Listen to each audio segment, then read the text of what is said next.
사랑하는 파리장로교회 성도 여러분, 한 주간도 평안하시고 건강하시고 안녕하셨습니까?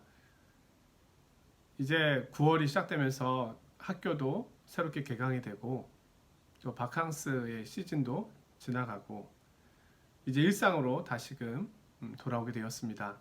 하지만 코로나19 바이러스는 더 많은 확진자를 지금 양산해내고 있기 때문에 이전과는 같은 삶을 살아갈 수 없음에도 불구하고 여전히 또 그와 같은 삶을 살 수밖에 없는 상황이어서 여러 면에서 염려가 되고 또 기도 제목이 되기도 합니다. 아무쪼록 하반기에도 각 성도님들의 가정과 또 직장과 또 계획하는 모든 일들 위해 주님의 도우심과 보호하심과 위로가 가득하기를 기원합니다. 요한계시록 말씀을 계속해서 보고 있는데요. 오늘 19장의 뒷부분을 보게 되었습니다. 요한계시록 말씀을 읽고 전하면서 느끼게 되는 것은 정말 소망의 말씀이고 위로가 되는 말씀이고 또 이 시대에 우리에게 정말로 필요한 말씀이구나 하는 부분입니다. 이제 몇 장 남지 않았는데 함께 남은 부분을 또 살펴보면서 하나님께서 주시는 참된 위로, 그리고 이 땅을 향하여 또 우리 성도들을 향하여 교회를 향하여 주시는 그 음성의 귀를 기울이며 참 소망 가운데 나아가는 시간이 되기를 원합니다.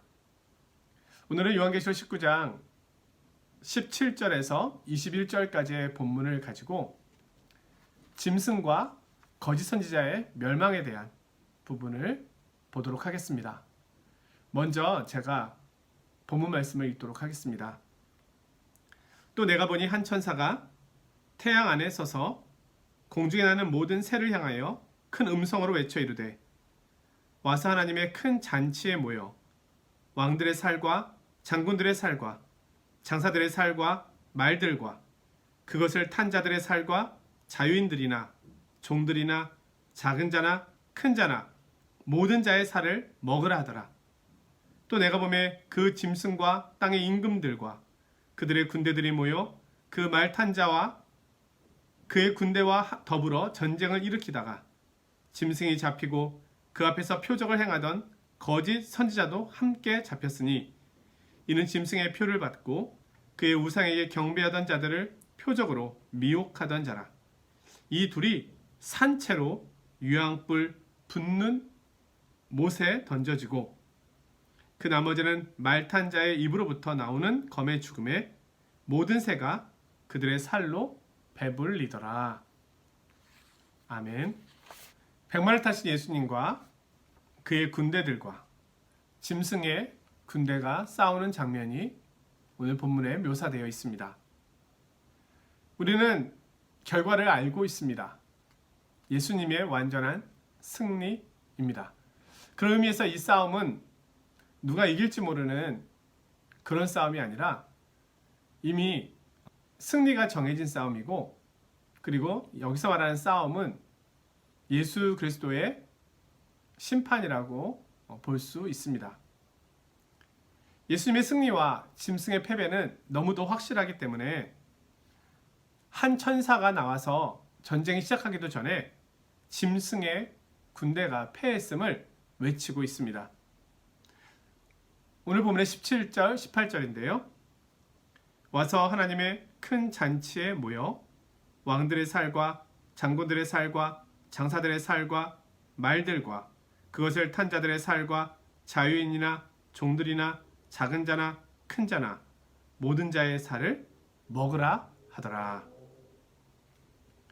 새들에게 전쟁에서 죽은 시체들의 살을 먹는 큰 잔치에 초대하는 것은 종말 전쟁에서 패한 하나님의 적들에 대한 하나님의 심판을 보여주는 것입니다.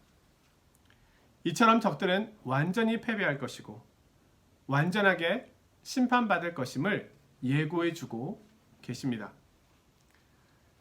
요한계시록의 말씀은 우리가 지금까지 살펴보았던 것처럼 성도들의 구원, 교회의 구원과 동시에 세상의 심판, 세상의 멸망의 모습을 보여주고 있습니다. 그것을 반복해서 보여주어 왔는데요. 오늘 19장에서도 성도들은 신랑과 함께 천국 혼인잔치에 참여하게 되고 불신자들은 심판에 처하게 되는 모습을 보여주고 있습니다. 오늘 불신자들에게 임할 심판을 새가 살을 뜯어 먹는 것으로 묘사한 것은 그들에게 임할 심판이 얼마나 비참하고 무서운 것인가를 보여줍니다. 그리고 이제 백마탄 하늘의 군대와 짐승의 군대 사이에 최후의 종말 전쟁이 벌어집니다. 19절에 또 내가 보매 그 짐승과 땅의 임금들과 그들의 군대들이 모여 그 말 탄 자와 그의 군대와 더불어 전쟁을 일으키다가, 이것은 역사의 끝에 있을 전쟁을 보여주는 것입니다. 하나님은 이 최후의 전쟁을 통하여 하나님의 원수를 최종적으로 무너뜨리시고 하나님의 백성을 영원히 구원하십니다. 이 종말론적 전쟁은 우리가 흔히 말하는 3차 세계대전이나 물리적인 핵전쟁을 의미하는 것이 아닙니다. 나라와 나라 사이에, 계층과 계층 사이에 있는 그런 전쟁을 말하는 것이 아닙니다. 하나님을 대적하는 인류 전체가 하나님과 하나님의 백성과 싸우는 것으로 볼 때 이것은 영적 전쟁을 말하는 것입니다. 하나님의 초자연적인 능력으로 결국 하나님의 대적들이 완전히 멸망을 받게 되는 그런 전쟁입니다. 이 최후의 전쟁 이후에는 더 이상의 전쟁이 없다는 의미에서 이 전쟁은 최후의 종말 전쟁입니다. 이 최후의 전쟁 이후에는 세상 나라가 완전히 망하고 하나님의 나라가 영원히 지속될 것입니다. 요즘 한국의 일부 편향된 교회 목회자들을 통해서 주변으로부터 많은 염려의 소리를 듣게 됩니다. 순교적인 각오를 하면서라도 현 정부와 싸우겠다고 나름대로 시위를 하고 또 전쟁을 하는 마음으로 선전포고를 하는 것은 민주주의 국가에서는 자유롭게 있을 수 있는 일이겠죠. 자신의 사상과 이념이 정부의 요구와 또 정치계의 요구와 분명 다를 수 있죠. 그러나 우리가 기억해야 할 것은 우리 주님께서 이 세상에 오셨을 때도 분명 이스라엘 백성들의 처한 형편 속에서 열심당원들도 있었고 여러 이스라엘의 독립을 찾는 이들, 그리고 반대로 사두개인들처럼 친로마에 속해 있는 정치 지도자들 그룹도 있었고 다양한 사상과 정치적인 성향을 가진 사람들이 많았습니다. 근데 우리가 주님께서 하신 일을 보면 그것들을 무시하였다기보다는 이 땅에는 어느 정부가 들어서든 또 어떤 시대가 오든 하나님의 나라, 우리가 원하는 유토피아, 완전한 정책, 완전한 정부는 세워질 수 없다는 것입니다. 사람들은 이상적인 국가를 꿈꾸고 있지만 이 세상 어디에 그런 나라가 있습니까? 물론 우리는 목소리를 낼 수 있습니다.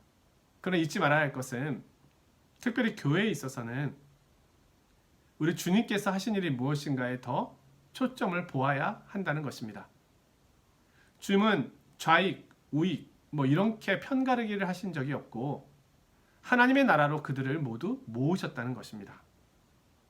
오늘날 이념과 또 정치적인 사상 그리고 지역 간의 또 분리, 계층 간의 분리, 그것을 화합하는 것이 교회이고 또 그것을 모으는 것이 교회이고 그것이 바로 복음이며 하나님의 나라이어야 합니다.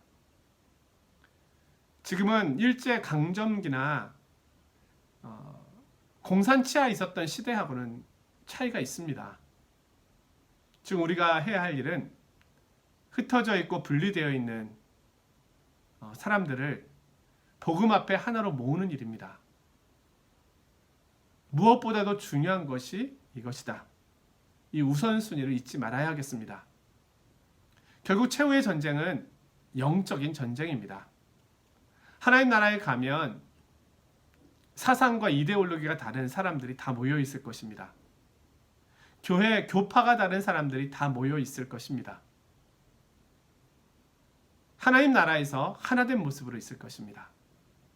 우리가 그것을 기억하며 우리가 이 땅에서 치러야 될 참된 전쟁이 무엇인지에 대해서 깊이 또한 살펴보는 시간이 되어야 하겠습니다.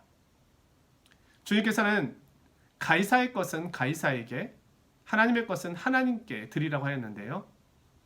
그 말씀을 하신 이유는 가이사의 것과 하나님의 것을 분리하기 위한 말씀이라기보다 이 세상에 살고 있는 우리가 가이사의 것만을 바라보고 있기 때문에 하나님의 것을 바라보라는 의미에서 말씀하셨다는 것입니다.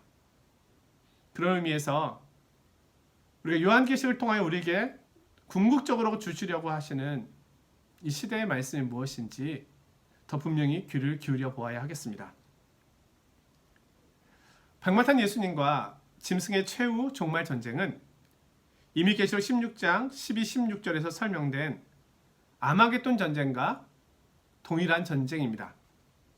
아마겟돈 전쟁을 다른 모습으로 반복해서 설명해주고 있는 것입니다. 마치 바벨론의 멸망을 여러 가지 각도에서 설명해 준 것과 같은 맥락입니다. 16장에 묘사된 아마겟돈 전쟁은 반하나님적이고 반기독교적인 악의 삼위일체인 용과 짐승과 거짓 선지자가 종말에 있을 큰 전쟁을 위하여 온 천하의 왕들을 아마겟돈으로 모으는 것까지 보여주었습니다. 오늘 백마탄 예수님과 짐승 사이의 전쟁은 이 아마겟돈 전쟁의 결과를 보여줍니다. 짐승과 짐승의 군대가 멸망당하는 것입니다. 종말 전쟁에 대한 서로 다른 모습이 같은 전쟁의 모습을 다른 각도에서 보여준 것이라고 이해하시면 되겠습니다. 오늘 말씀은 전쟁의 과정을 설명하지 않고 적들의 패배만을 이야기합니다. 가장 중요한 것은 이 전쟁에서 짐승과 거짓 선지자가 잡혀서 활활 타고 있는 불못에 던져진다는 것입니다.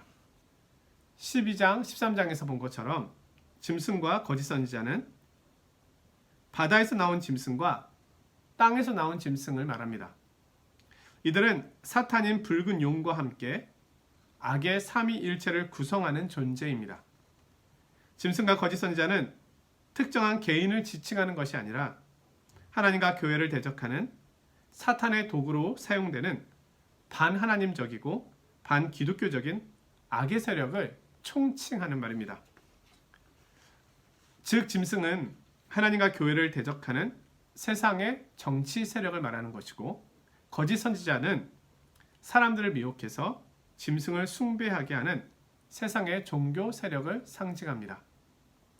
그리스도께서 재림하실 때 이러한 세상의 모든 반하나님적이고 반기독교적인 정치 세력과 종교 세력 등 악의 세력 모두가 다 멸망하게 될 것입니다. 세속적인 권세들과 모든 종교들은 유황 불못에 던져지고 영원히 파멸될 것입니다.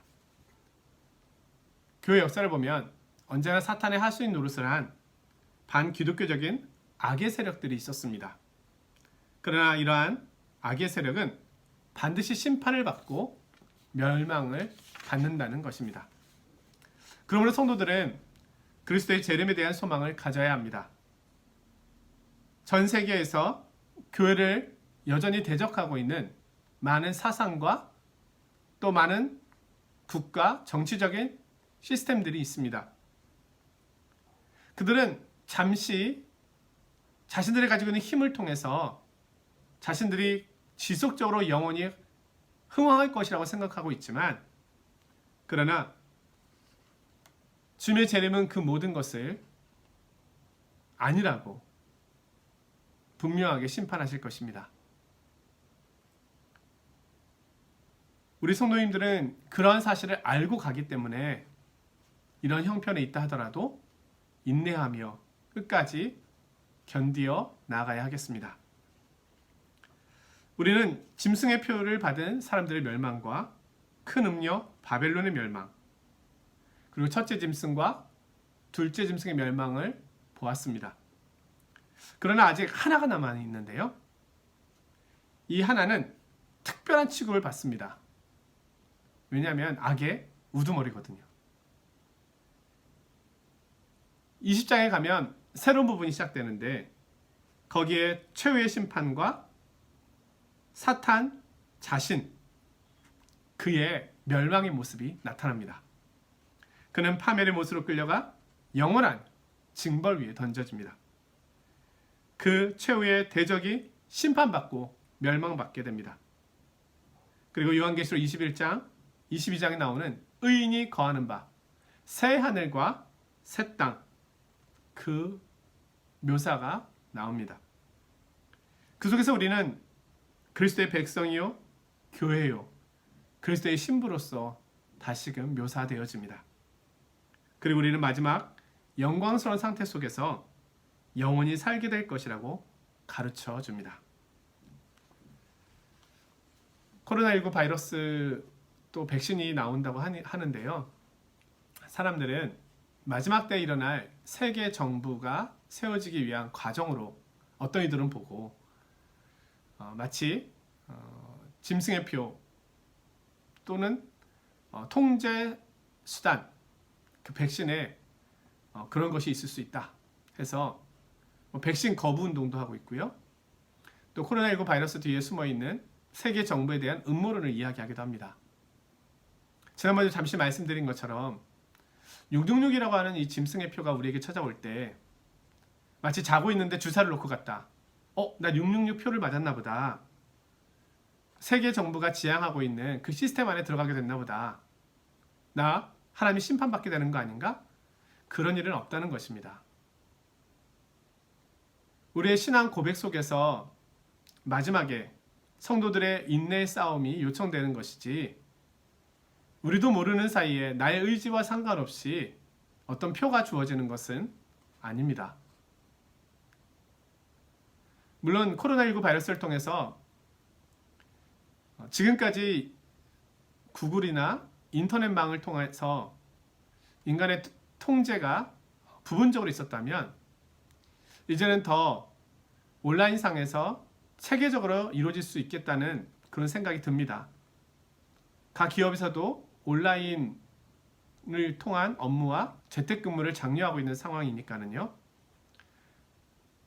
그런 면에서 하나의 세계가 시스템적으로 묶여지는데 이 코로나19 바이러스가 중요한 역할을 한 것은 맞습니다. 앞으로 세계는 그렇게 하나된 힘을 갖게 될런지도 모릅니다. 마치 혼잡했던 언어가 이 온라인상의 C 언어로 하나가 되어 자신들의 탑을 쌓아가는 또 다른 형태의 바벨탑이 될 수도 있지요. 하지만 분명한 것은 마지막에 벌어질 이 영적인 전쟁, 교회와 또 성도들, 그리고 바벨론과 같은 세상, 이 두 싸움의 전쟁의 모습은 어떤 형태로든 예고되어 있는 것이고 분명 그렇게 힘을 모으게 될 것임을 성경은 이야기하고 있다는 것입니다. 그런 면에서 우리는 여전히 마지막 때를 살고 있다는 것을 기억하고 그 속에서 우리에게 영원한 승리, 그리고 성도들의 인내를 말씀하시는 주님의 음성에 귀를 기울여야 하겠습니다. 말씀을 마친 후에 새롭게 시작되는 우리 개학, 그리고 직장, 코로나19 바이러스의 확산 속에서 이루어지고 있는 일이기 때문에 하나님의 보호하심을 위하여 기도했으면 하고요. 그리고 아울러서 코로나19 바이러스 속에서 고통당하고 있는 이 지구촌을 위해서도 기도해야 하겠습니다. 그리고 흩어져 있는 우리 성도님들의 하나님을 향한 그 마음이 희석되지 않도록 우리가 어려울 때일수록 더 열심을 낼 수 있도록 그것만이 우리의 소망이고 또 우리로 하여금 이기게 하는 힘이 된다는 것을 기억하면서 그렇게 하나님 도와주시도록 기도하기 원합니다. 한 주간도 평안하시고 건강하시고 안녕히 계십시오.